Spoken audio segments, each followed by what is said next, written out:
a lot of players and managers complain about the same. And do you think that the fixture load on a player is humongous, or is it just plain lack of luck for Liverpool? Or to quote you, did Jurgen run over a black cat or 10 at the start of the season?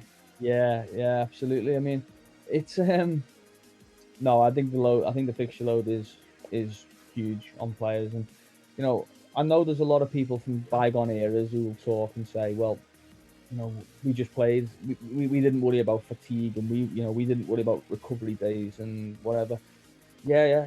I mean, you're right. Yeah, but how many people do you see from that era? I mean, I bumped into a lot of them at the press box. That their knees are shot, their ankles are shot. You know, they have terrible sort of hip problems and that kind of thing. You know, they pay the price in later life for those, that bravery or whatever that they like to, would like to think about. These players now play at a pace and an intensity that is unrecognizable compared to 10 years ago, never mind 20, 30 years ago. And to be asked to do that, we'll use Liverpool as an example. So to be asked to do that for Brazil on a Wednesday, fly back on a private jet from Peru on a Thursday, come back in, train on a Friday morning, and then play a Merseyside derby against Everton on the Saturday. It's a huge demand. And then you factor in that, you go home on the Sunday, you have Monday, and then you're preparing for a Champions League game on the Tuesday. So it's the load is huge. You think about the international football. I think by the end of this international break, England will have played 8 games in sort of 2 months, which, you add that into the amount of Champions League games, Premier League games, Carabao Cup, FA Cup obviously to come in January, Community Shield, whatever else there's been at the top level.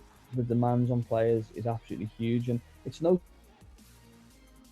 Pep Guardiola, Jurgen Klopp. I'm sure Jose Mourinho will have the same opinion, talking about 5 substitutes and having bigger squads and whatever else, because something has to give. And I'm not saying that Joe Gomez getting injured is directly as a result of that, or even Virgil van Dijk. Sometimes it is just bad luck, but there is a definite trend that there are more injuries, more muscle injuries, more load-bearing injuries, and more injuries that are the result of accumulated fatigue worldwide across the top level clubs, whether it's Liverpool, Bayern Munich, Manchester City, Real Madrid, wherever.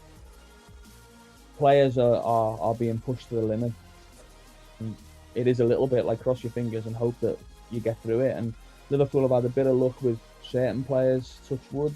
Mo Salah plays so regularly. You look at Andy Robertson, seems like he's, a real sort of monster physically. Sadio Mane the same, but you won't always get that luck, and you shouldn't be, I don't think, relying on luck to get players through a season, especially a season like this. I think there needs to be more done to look after the players and ensure that they're safe, fit, healthy.